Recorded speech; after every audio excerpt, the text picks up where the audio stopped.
Tracy Bond has replaced me, and I'm sitting in my old office, her new office, while we have this meeting.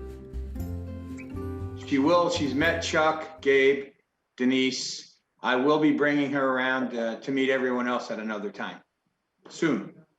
Pete, how long have you been in this position? Who, me? Yes. 8 years in this position, 12 years with the organization in one way or another. I just want to congratulate you on a fantastic job. I mean, the commitment and the passion you've shown in your role has just been remarkable. Well, thanks, Chuck, but my passion is upsets a lot of people sometimes. Might have ticked a few off along the way, but you did a lot of good. I think we did. I think we've helped a lot of people. Yeah.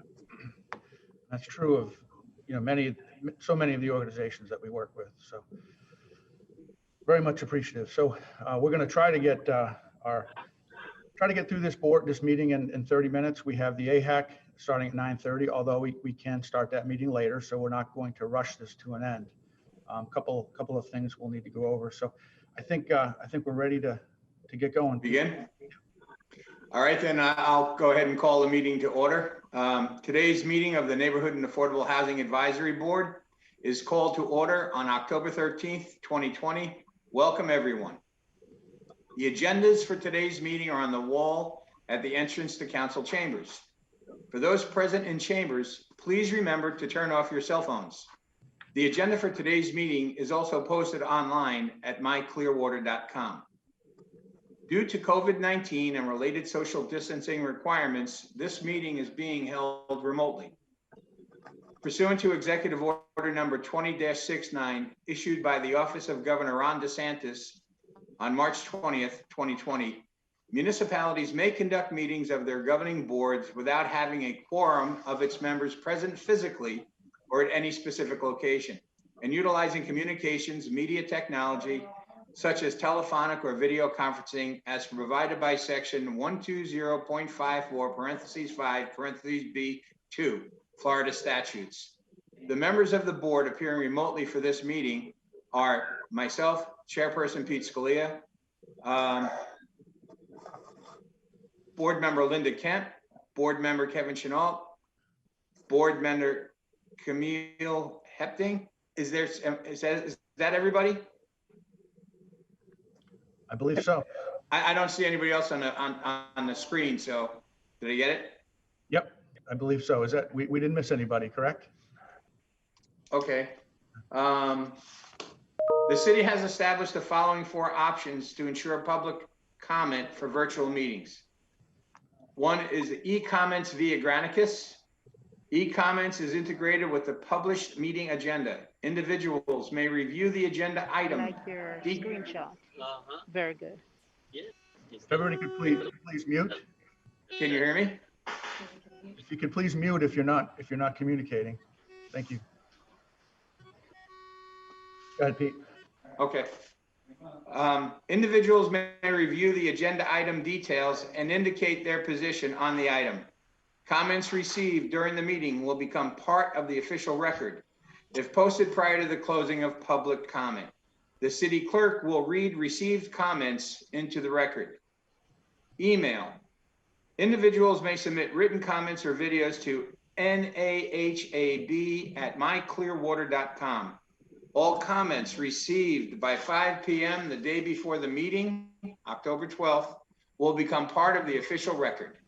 The city clerk will read received comments into the record. 3, call-in number. During the meetings, individuals will be able to call in to 727-562-4646 and be placed on air to speak to an individual item. Council chambers. Additionally, like any other NAHAB meeting, the public may provide public comment during the meeting in person at the main library, Council Chambers, 100 North Osceola Avenue. To ensure a complete record of the board's actions, we ask that each individual wishing to speak clearly state your name and spell your last name for the clerk. I will ask the board members to introduce themselves and the fields each of you represent. I will begin by introducing myself I am Pete Scalia, the board chair. I represent low-income people. Board Member Kemp, Linda Kemp, mortgage banking. Board Member Chenault, Evan Chenault, representing the nonprofit industry. and Board Member Hepting. Good morning, Camille Hepting. I represent the employers within the city of Clearwater. Item number 2 is the approval of minutes. And our first order of business is to review and approve the minutes of the board's July 14th, 2020 meeting. May I have a motion of approval? I'll make a motion. A second? I'll second it. Do any board members wish to discuss this item? If not, I will ask the board to vote on this item. Due to board members participating remotely, I will ask you for your vote of this item individually by roll call. When I call your name, please tell the board whether you approve or oppose this item. Board Member Kemp, Approved. Board Member Chenault, Approve. Board Member Hepting. I approve. I vote to approve. The minutes are approved. Item number 3, citizens to be heard regarding items not on the agenda. I will now ask if there are any members of the public wishing to speak to items not on today's agenda. We have multiple ways for the public to present comments, so I'll need to ask staff at various locations if there is anyone from the public wishing to speak. Mr. Lane, is there anyone in council chambers wishing to speak to an item not on today's agenda? No, sir. Are there any public comments from electronic communication or people calling in? There are no calls. Ms. Sullivan, any emails? No emails. Seeing no one else coming forward, we will move on to the next item. Item 4.1, recommend council approval of a loan in the amount of $880,000 to SP Clearwater Wfhlc using Home Investment Partnership Program funding for the development of property at 306 South Washington Avenue and authorize appropriate officials to execute documents required to effect closing. Mr. Lane will present this item. So this item was presented to the CRA board yesterday. The city council, of course, sits on the CRA board. It was also presented at the council work session. It's a development proposal for a workforce housing project on CRA-owned land located at 306 South Washington Avenue.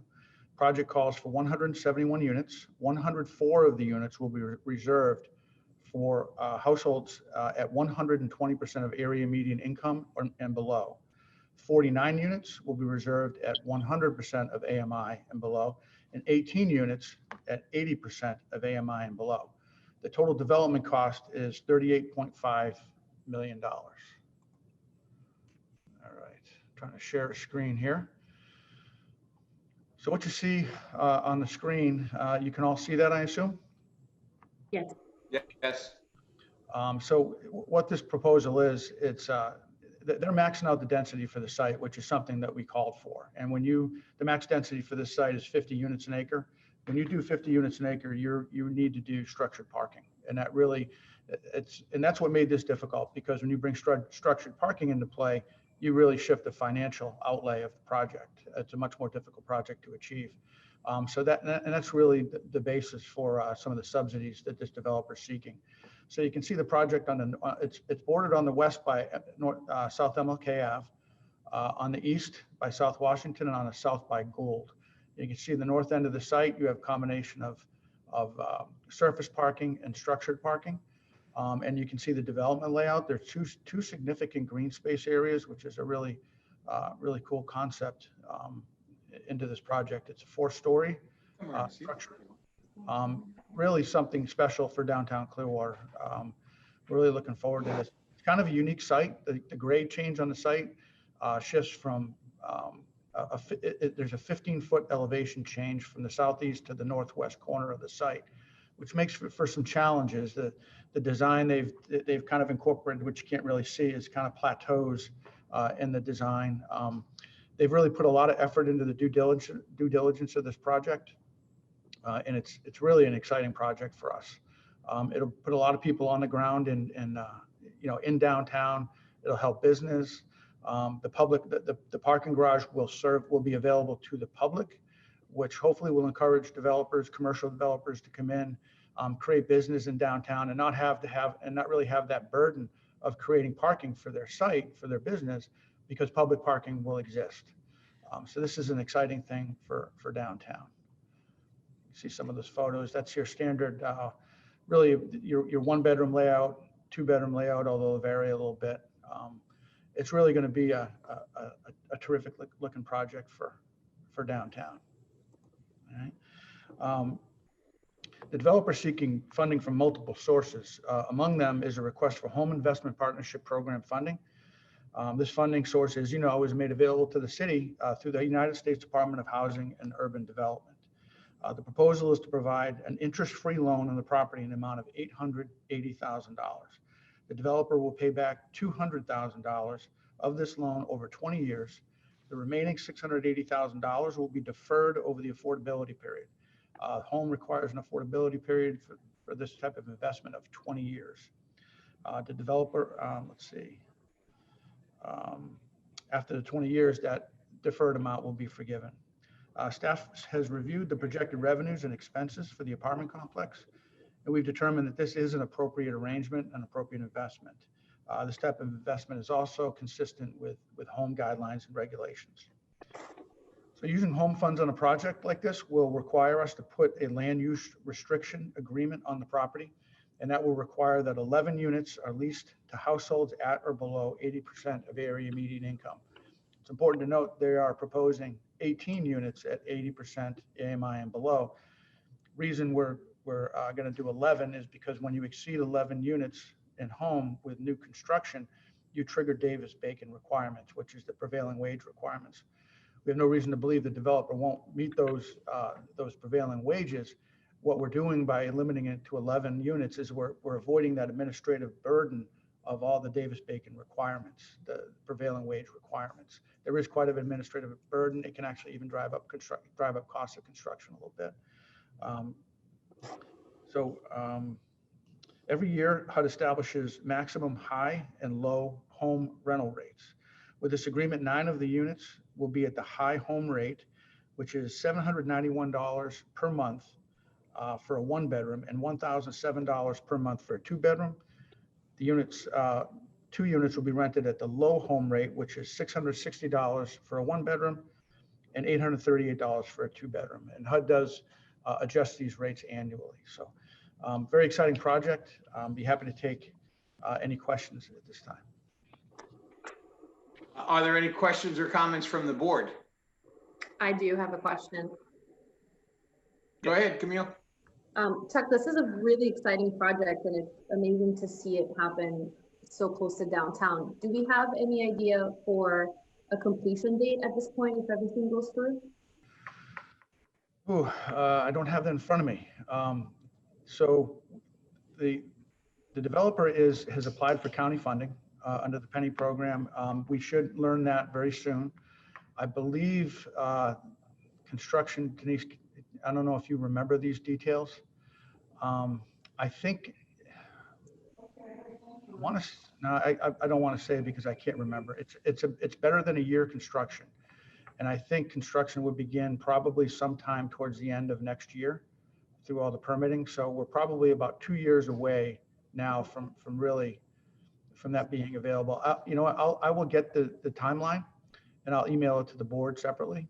So you all have it. That's a great question. I apologize for not having that readily available. That's okay, thank you. Okay. Is there anyone else on the council who has a question? Chuck, I have a question. Is this a developer that we have worked with before and has a relationship with the city? Yes, I failed to mention that. I'm sorry.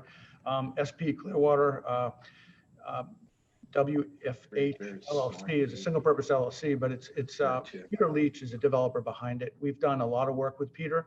We've done Country Club Townhomes, which is a home ownership project. They completed Garden Trail. They completed Woodlawn Trail. They really understand our guidelines, our architectural requirements, our process. whenever they have a project, it always goes through very comfortably and as expected.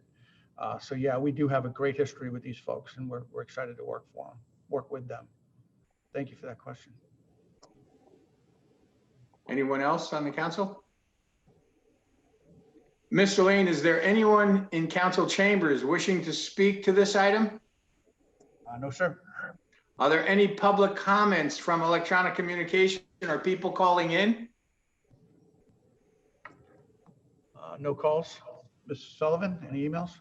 No emails. Then may I have a motion to approve? I'll move for approval. A second? I'll second. I will now ask the board individually to vote on this item. Board Member Kemp, Approve. Board Member Chenault, I approve.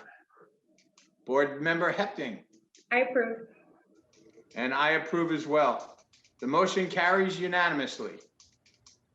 The next item on the agenda is to recommend City Council approval of the second substantial amendment to the City of Clearwater's 2019-2020 Annual Action Plan to relocate existing funding and to budget for additional funding provided by the United States Department of Housing and Urban Development to address needs resulting from the COVID-19 emergency.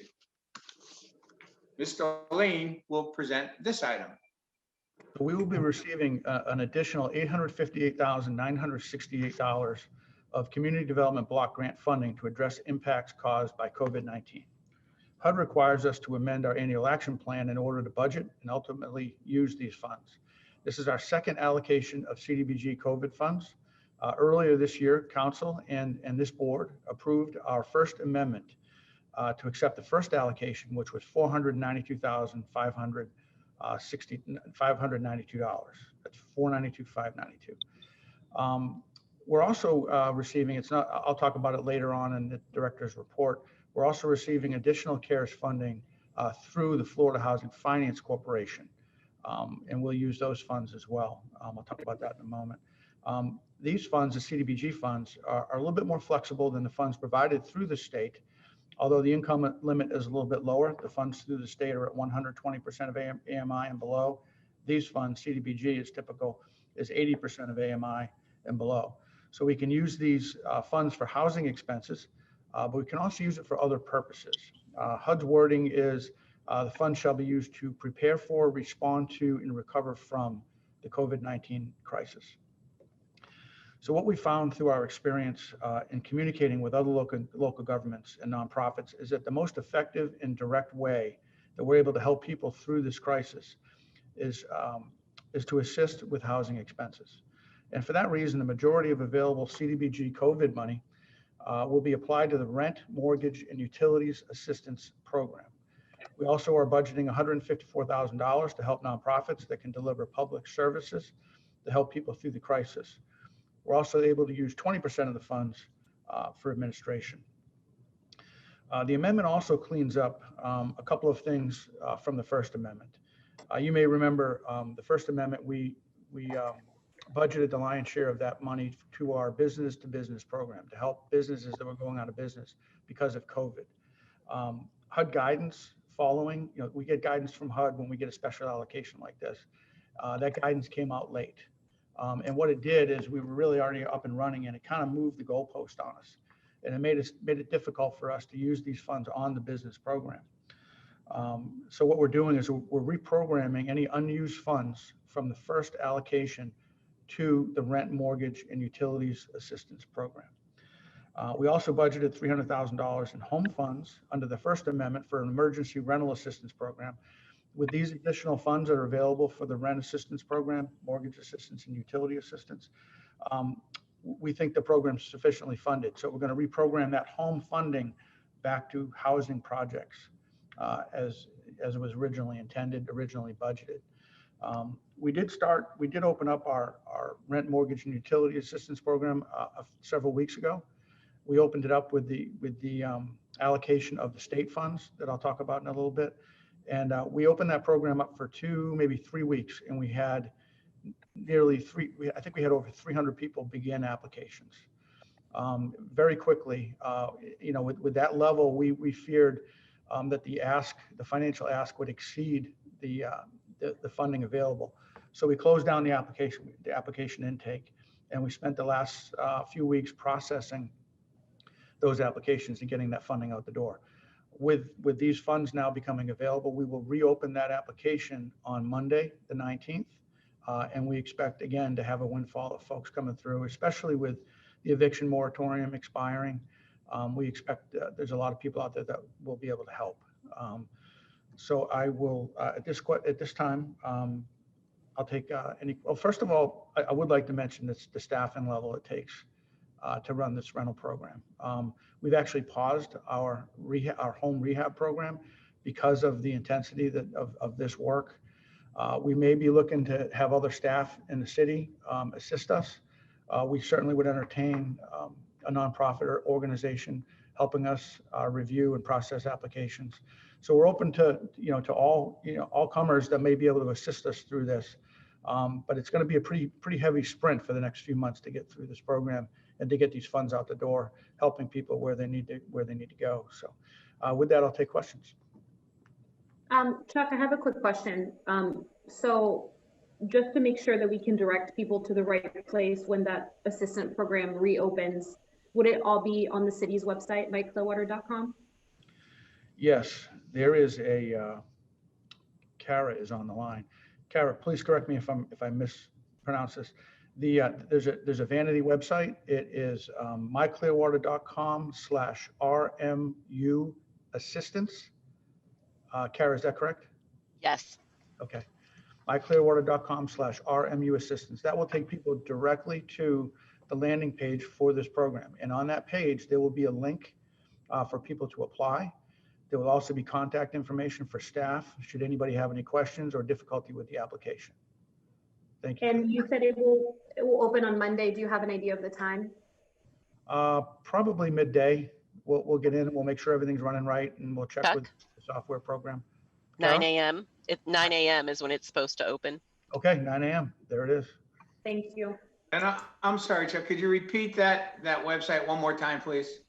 myclearwater.com/RMU, RMU for rent, mortgage, and utilities, RMUassistance.com. Okay. So, I'm sorry, myclearwater.com, myclearwater/RMU assistance. Kara, one more time. I'm getting confused here.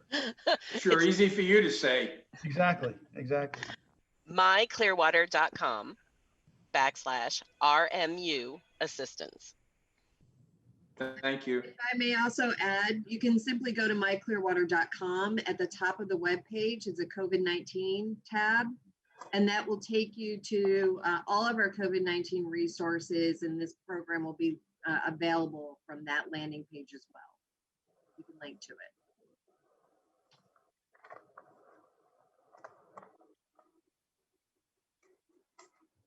We have any other questions? Anybody? I'm sorry.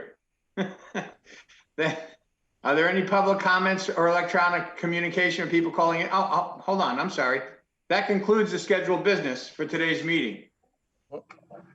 I will now ask board members individually if they have any additional comments. This may include any old or new business, as well as general comments for the public, the board, and for staff. I think we need public comment on the item and then the vote on the item. You know what? I'm sorry. I apologize for that. May I have a motion to approve the item? I'll make a motion. A second? Was there a second? I'll ask the board to individually vote on the item. Board Member Kemp? I approve. Board Member Chenault? I approve. Board Member Hepting? I approve. And I also approve. The motion carries unanimously. That concludes the scheduled business for today's meeting. I will now ask board members individually if they have any additional comments. This may include any old or new business, as well as general comments for the public, the board, and for staff.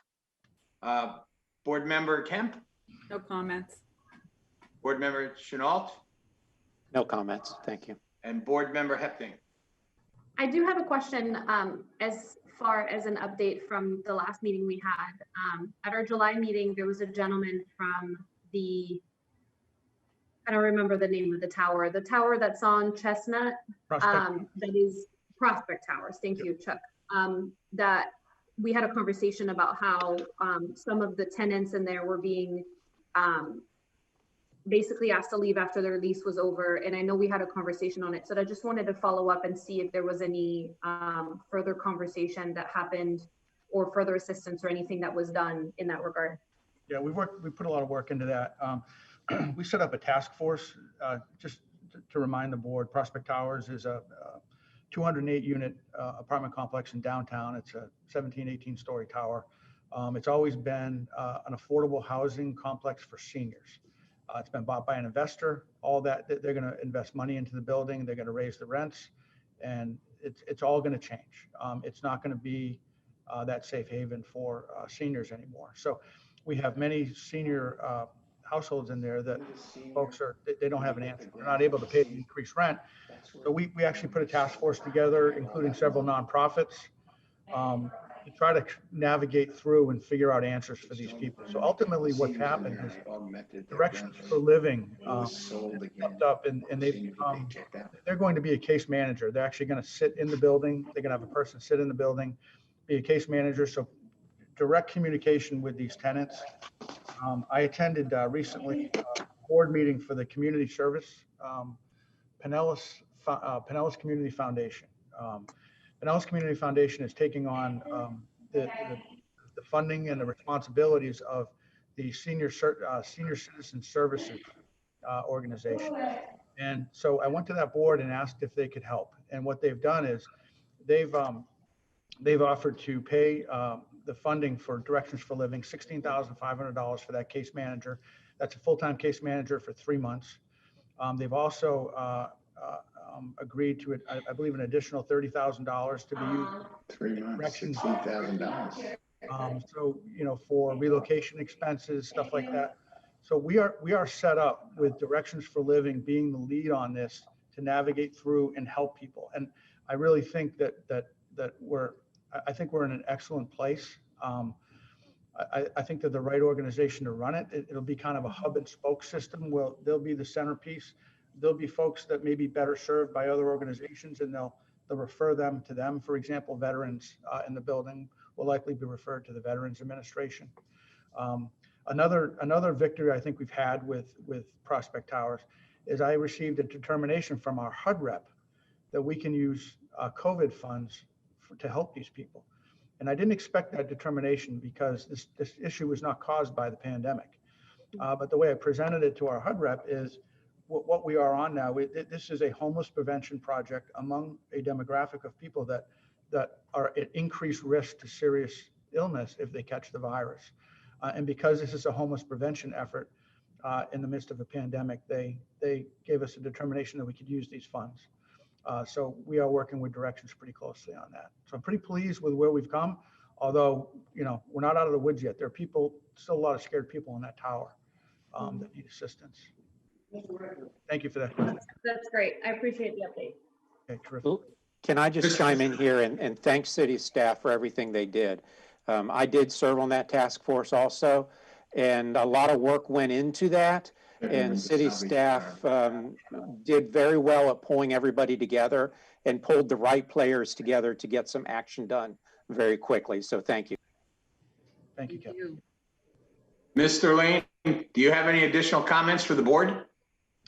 Just real quickly, talk about the other funding that we're getting from the CARES Act through the Florida Housing Finance Corporation. That was, I don't even have that number in front of me. It was a second round. It was $500, I think, and $85,000. We're going to use that money specifically towards our rent, mortgage, and utilities assistance program. Again, we're going to start that on Monday. So we'll roll through that. We'll roll through that funding. We have to move that money out by December 30th. Now, when we move to the Cdbg money, there's actually different requirements. So we're going to have to probably pause the program for a short time, adjust our application, and then restart the program so we can move the Cdbg money out the door. Again, all of the CRF funding through the state is going towards the rental program. So I want to talk a little bit about, let's see. We talked about Prospect Towers. Dolphin Tower is, I remember last year we talked about a 9% tax credit project to be built at our former location of Fire Station 45. Property is now owned by the Community Redevelopment Agency. So last year they went through the tax credit application process and did not get the credits. But our contract to sell the property to them included an option for an additional year, so they could make an attempt at an additional tax credit cycle. So we picked up that option. The CRA has picked up that option. And now Blue Sky is about ready to submit another application. So hopefully we'll have better luck this year. We do anticipate anywhere from 1 to 3 other applications in the county. Only 1 will be accepted. So, cross your fingers on that. It's what they proposed, I thought, was a fantastic project, and it included an investment of home money as well as CRA money. And lastly, I just want to talk quickly about our North Greenwood CRA. We talked with council yesterday at the work session. We'll be seeking approval on Wednesday night for council to take the first step in creating a CRA, Community Redevelopment Area, Community Redevelopment Agency in the North Greenwood neighborhood. We've worked very closely with the Clearwater Urban Leadership Coalition in creating this. I think it's a great opportunity to utilize tax increment financing to help this neighborhood. They view this as a non-traditional CRA. And really what that means is that they're looking to invest more in people rather than infrastructure and brick and mortar. There will be a brick and mortar component, but they want to incorporate things such as job training, some social service programs. They want to do a lot with rehab. It's really an effort to really provide direct assistance to people rather than the infrastructure of the neighborhood. So I think it's a really good opportunity. Denise has been very heavily involved in it as well. Did you want to make any comment on that, Denise? Thank you, Chuck. No, other than to say that actually Chuck has led most of the staff effort here, but it has been a project that has included involvement, heavy involvement of the city manager's office, city attorney, parks, planning and development, of course, our current CRA office, and numerous others. So it's been an all hands on deck. It's a very tight time frame, but our hopes are that we'll complete the entire process and have a CRA around end of May of 2021. I think the most compelling part of the entire thing is it really truly is a community-led initiative. And the Clearwater Urban Leadership Coalition is a coalition. They're bringing as many people into the fold as they can. Oftentimes in our neighborhoods, there are a lot of, in North Greenwood too, there's a lot of leaders in North Greenwood, but they tend to be siloed and sometimes really unknowingly siloed. And to see this coalition really come together on a widespread basis throughout the community, I think it's really exciting. So more to come on that. Now that I got it in my head. Pete, that concludes my comments. Okay. Pete, I'm sorry. If you don't mind, I'd like to take this opportunity to go back to Camille's question regarding 306 South Washington Avenue, regarding the construction schedule. While Chuck you all have been involved in this meeting today, I had the opportunity to pull up the RFP response from the developer and have found the schedule. So if I could, it is hoped, as Chuck said, July of 2021 that will go under construction. Building 1 occupancy is projected to begin September of 2022, completion in December of 2022, and what is effectively full occupancy by June 21 of 2023. So hopefully that helps you out, Camille. Okay. And just one last comment from me. As this meeting is adjourned, you all please hang in there and stay on the line. We're going to use the same platform for the Affordable Housing Advisory Committee meeting. So do not go away. Chuck, can I ask a quick question about that CRA, the North Greenwood CRA? Yes, please. So if that is approved would it be completely separate from the downtown CRA, or would it be the same department, or how would that work? It's a new CRA. It is not the same CRA. How we manage it, we have. You know what a CRA is, right? It may be something that our CRA department takes on and manages, but we haven't gotten to that point yet, making that decision. We sit in a downtown CRA. That's why there's funds available. If there are no more comments for the board, our next NAHAB meeting is scheduled for Tuesday, August 11th at 9 a.m. I'd like to remind I think board members to remain on the Zoom call. Momentarily, we will begin the meeting of the Affordable Housing Advisory Committee. This meeting is adjourned. Thank you.